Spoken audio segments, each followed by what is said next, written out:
Welcome everybody. I'm Tom with Illianasuburbanghostsociety, and this is Ghost Talk.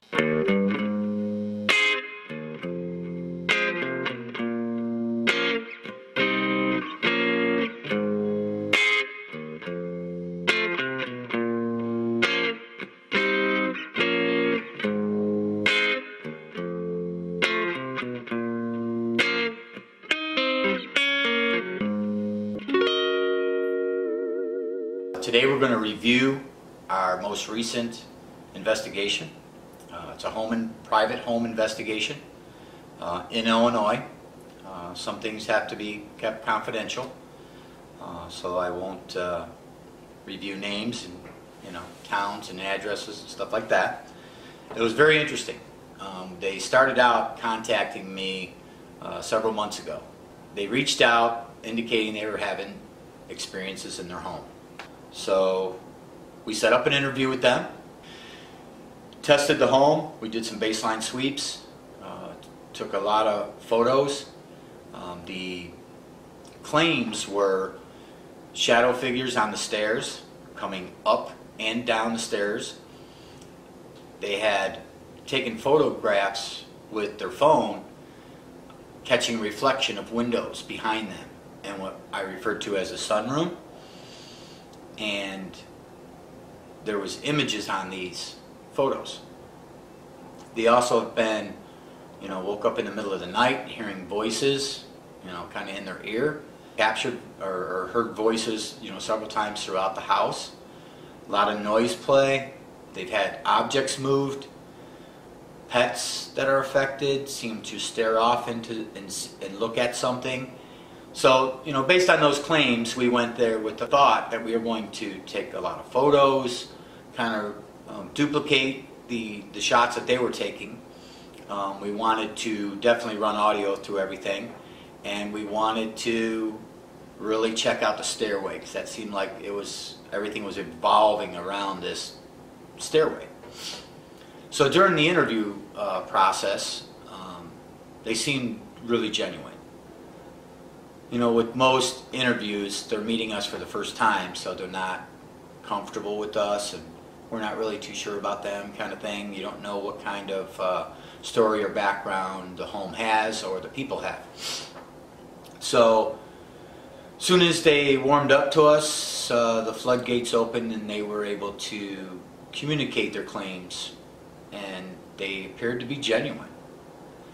So based on that, we took the photographs, we went through and did a baseline sweep. And during that baseline sweep, it's real important for me to tell that, we didn't get any indication on any EMF detectors or the K2 throughout the whole upstairs. I did get hits on the platform in between the two stair levels, but it was, like 0.1, 0.2, it was very low. Wasn't able to duplicate it, kind of thing. I went up and down the stairs. I checked every stair. I went through the walls and everything. I got nothing. When we got to the bottom of the stairs, the front door is right in front of those stairs, so I made sure that I checked the floor, the walls, everything around it. And I got a significant spike on the floor. When I was raising the device up, I would lose the signal. It would fade. So it seemed to pinpoint one spot in the floor that was probably about 2 feet, maybe 3 feet in diameter, which indicated to me that it was something probably in the basement that was underneath the floor. So again, I went through that whole area, the steps, everything. I got nothing except for one spot. So I went down in the basement, and I was able to find that one spot and duplicate the readings I was getting, which were like 4.5s, 5, somewhere right there on a mil. So that indicated to me that it was due to the old wiring. So other than that, there was no other indications of EMF other than refrigerator, microwave, the common things that we do pick up on. So everything was indicated on our map, what we actually discovered during the interview.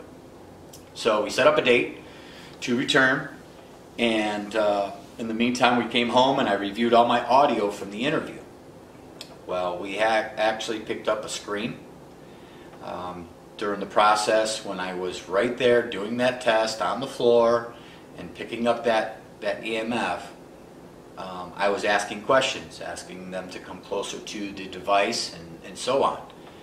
And we pick up a screen. If you want to confirm to me that you're here with us and you can hear me, you can touch that device right now.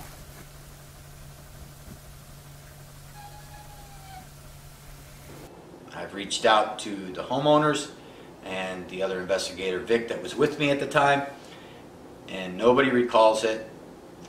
Our routines are to announce natural contamination, such as a car, a plane, a motorcycle, whatever. If somebody was to say something or bump something, we always announce it.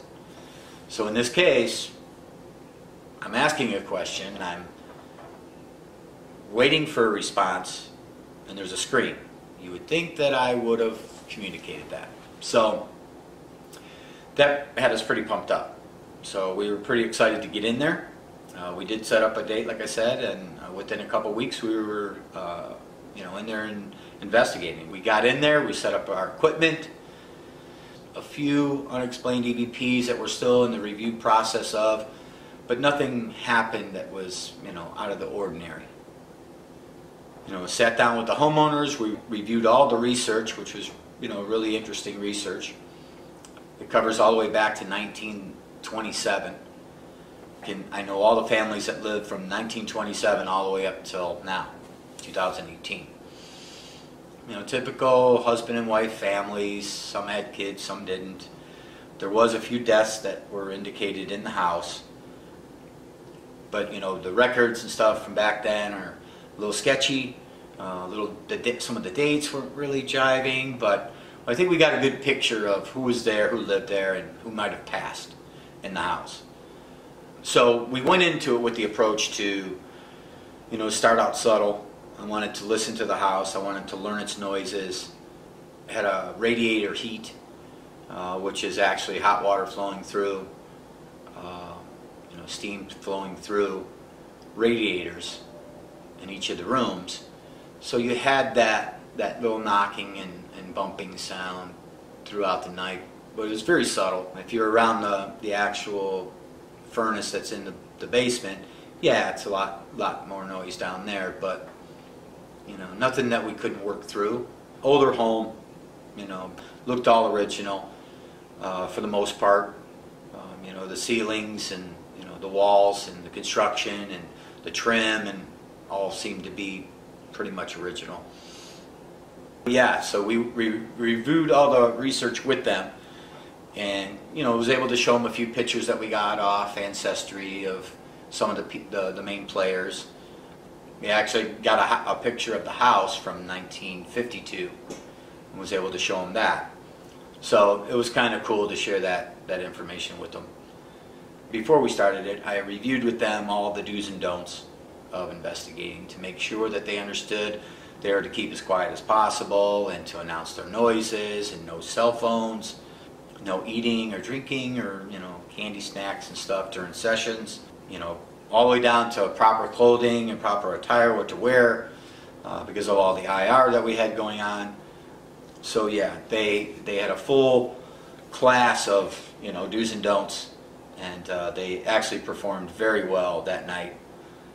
So for their first time doing it, it was pretty exciting. So I started out very subtle, house very quiet. I did pick up on the boiler noises right off the bat, and actually we made a trip down there just to check it out, to make sure that we're hearing what we thought we're hearing, because it definitely did sound like footsteps right off the bat. Once I got everybody quiet and the house settled and I'm listening, sure enough it sounded like footsteps, and I indicate on the camera shot that you're going to see here that I think I hear footsteps. But after that, after the footstep incident, then I definitely had to take a trip down to the furnace to verify what I was hearing, and sure enough, that's what it was. That was the culprit. But then when I came back up, settled in and tried to make our introduction to the home and to the spirits living there. And I got immediate response on the K2. As you can see here, that I turned it on and I set it on the first step. And then once I did that, I settled in and introduced ourselves to the home, and that's when I got the first hit. So I immediately have Vic position himself so he can, because he's got the night vision camera, I had him position himself so he can see the K2 with the night vision camera. From there it just evolved.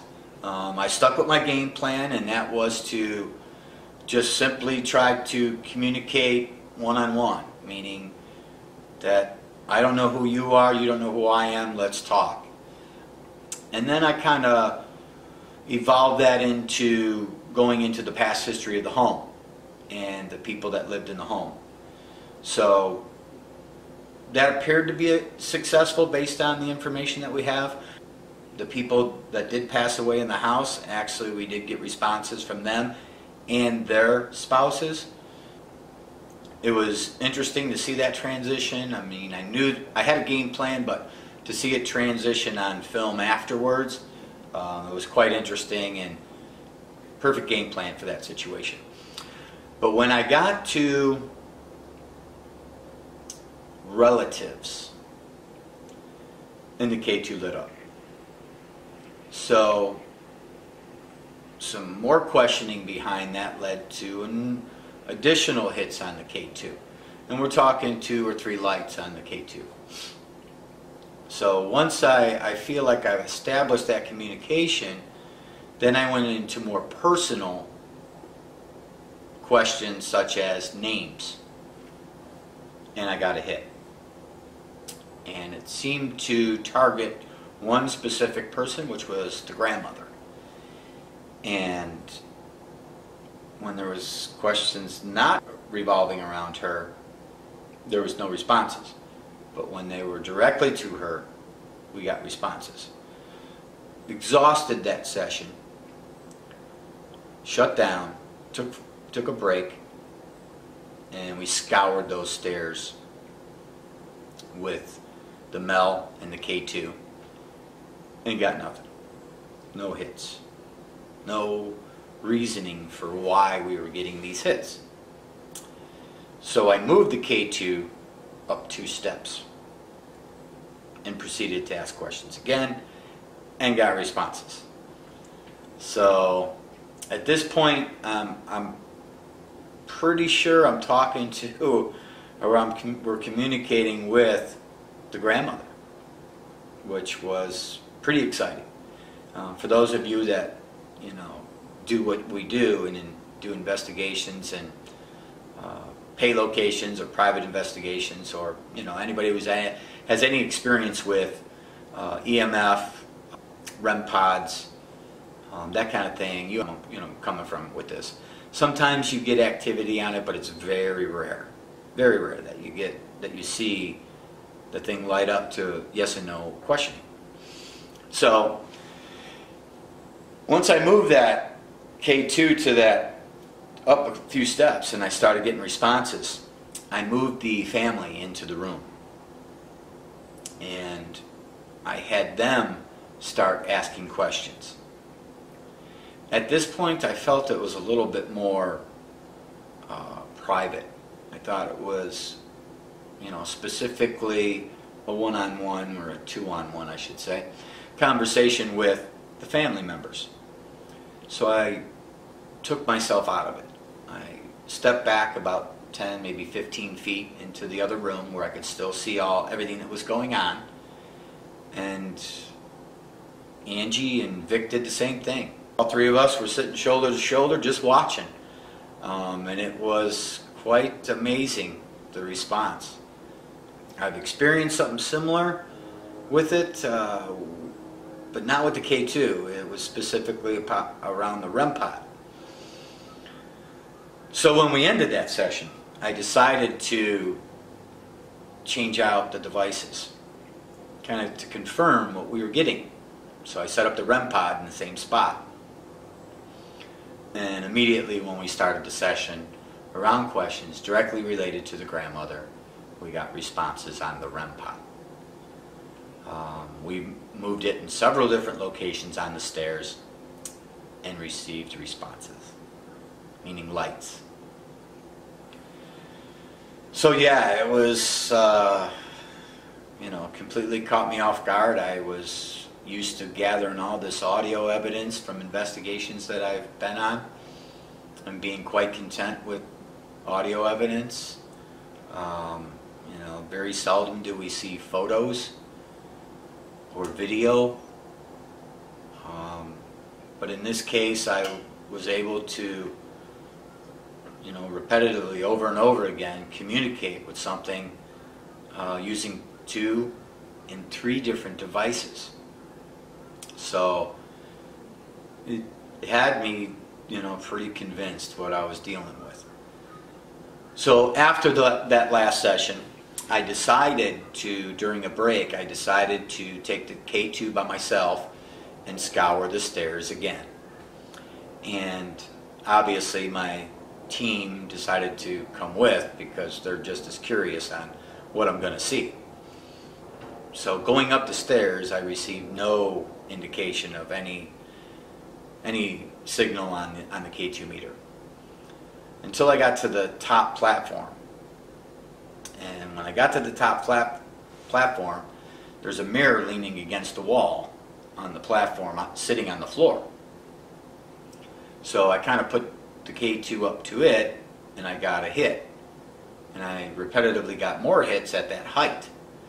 So I knelt down and got closer to the floor and got even higher readings. There were 3s. And it seemed to be all along the baseboard. The baseboard that ran the whole length of that platform. My first instinct is there has to be some older wiring or something behind this thing that's given off, or maybe a short or in a wire or an open wire, something that's giving me this signal. And I was pretty confident of that because of the way it read all the way through that baseboard. So I kind of stood back up and I turned to the next set of stairs going up, and I took like a step in and I got a hit. So I kind of stopped and tried to, duplicate it, but wasn't able to do it. So I went up a couple more stairs and got nothing. So I turned around and tried to duplicate that strong signal on the baseboard again with both my team members standing right there, and I got nothing. Nothing came across on that meter. The mirror, nothing. The walls, every inch of that thing I scoured with that K2, and I didn't get any reading. So, before my return to review evidence with the homeowner, there's still some work to do. So, our next part of this episode is going to be us going back and performing some tests in the home. Our immediate instinct was, let's schedule another investigation because our work's not done. We have more work to do. We have to figure out why this is happening. I'm skeptical just like everybody else, or you should be if you're not, that I can normally find a natural cause for any anomalies, whether they be photo or video or K2 hits or audio for that matter. But so I think we have a good plan going in to help us debunk some of the activity that we have on the K2, the MEL, and the rempod. So the next video will show you the results from that, and here you go. Okay. All right, so I am going to take you downstairs right now and show you that the power is completely off in the house. So follow me.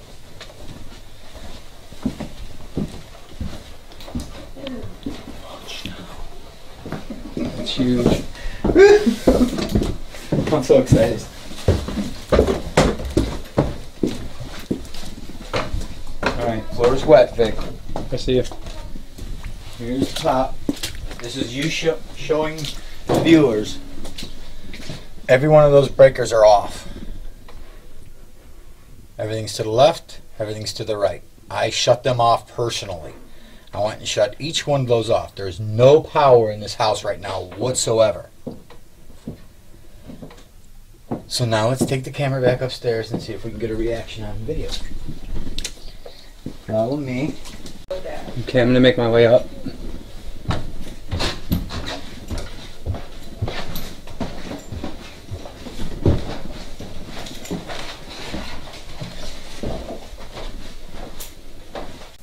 I know you're probably tired, but one more time would really be awesome. It really make me feel good to know you're here. But you have to let me know.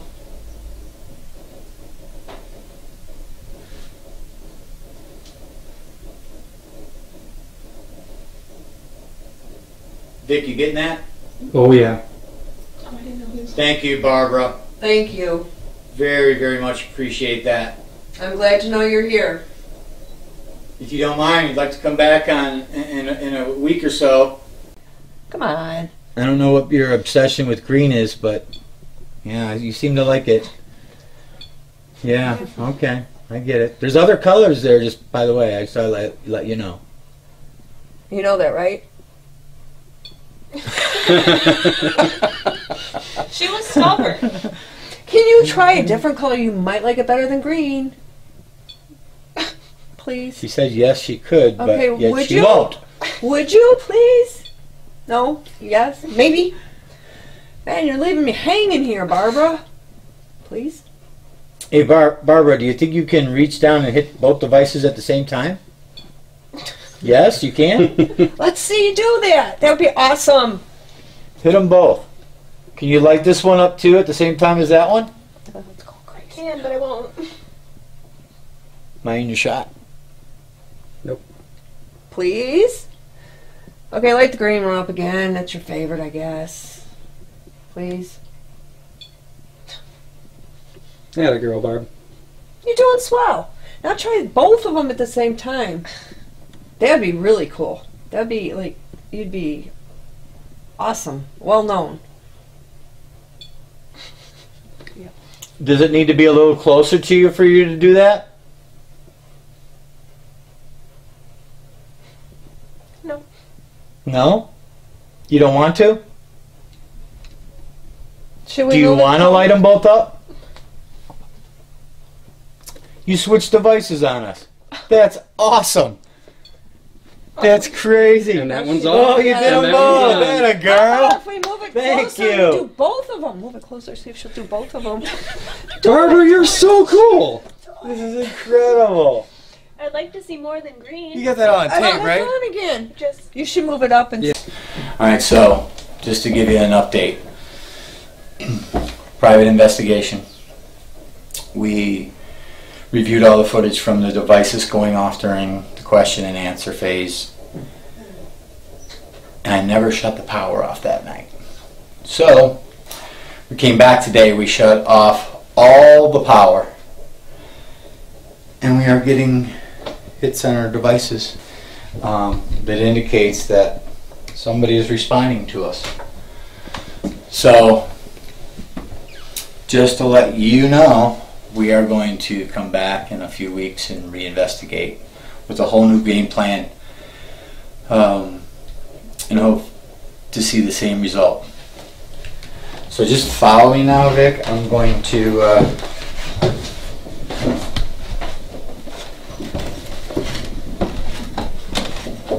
That was so effing cool. Barbara, again, you are awesome. So that's what I did. I came down here.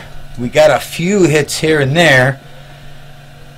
Came down here. I shut off all the power. We went back upstairs. And we got several hits on the device. So you tell me. don't be shy. Do you want me to leave?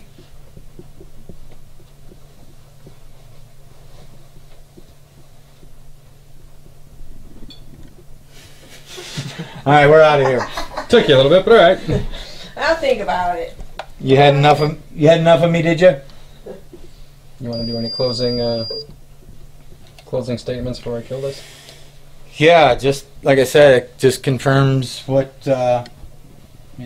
we did exactly what we set out to do today. We came here to do a test. It was a very simple test, and it 100% confirmed that we are communicating with somebody. So that was us returning to the home for testing, and we were blown away. As you can see, we went through, we tested everything with our devices. We got no signals whatsoever. The power was completely shut off in the house. We set our devices up and received direct communication. You witnessed the fact that when we asked the grandmother to light up both devices at the same time, appeared to happen. It was an amazing thing to watch live. Unfortunately, we didn't get both devices in the camera frame at the same time, but the bottom line is it happened. One thing I will tell you about us is we will not fake anything. We are 100% dedicated to doing this the right way.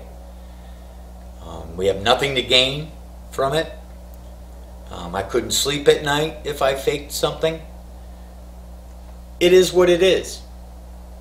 That's the way we look at our evidence. It's going to speak for itself, period.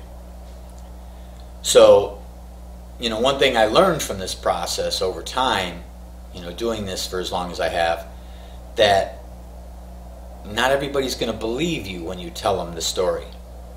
So I find it difficult to communicate that information.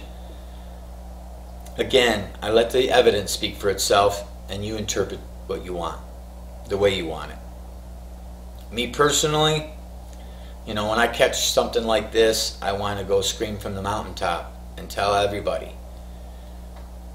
But, I understand it now. I understand that it's up to the individual to view the evidence that I capture and make a decision, whether it be real or not.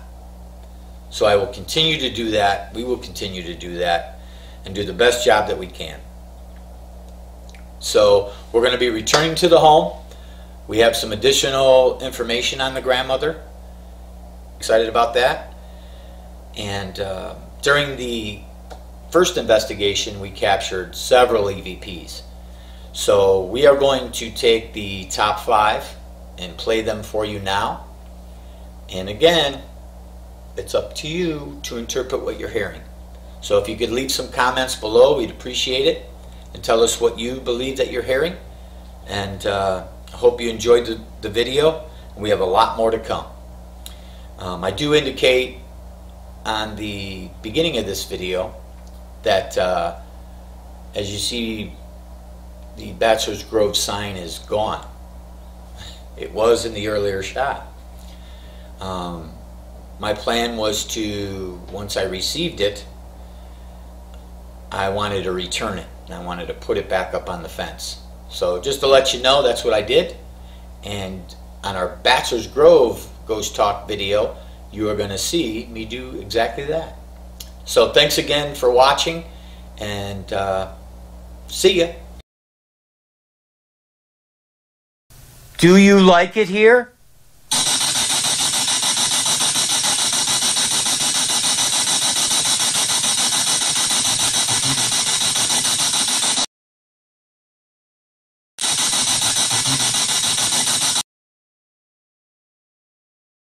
Please say your name.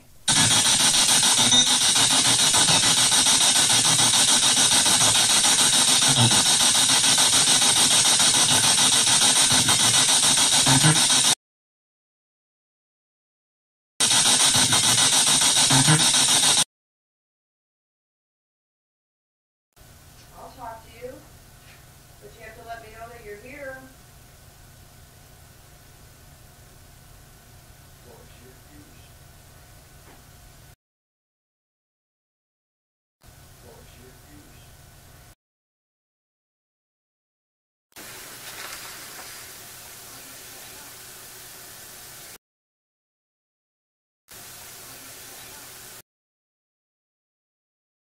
Is there a relative here?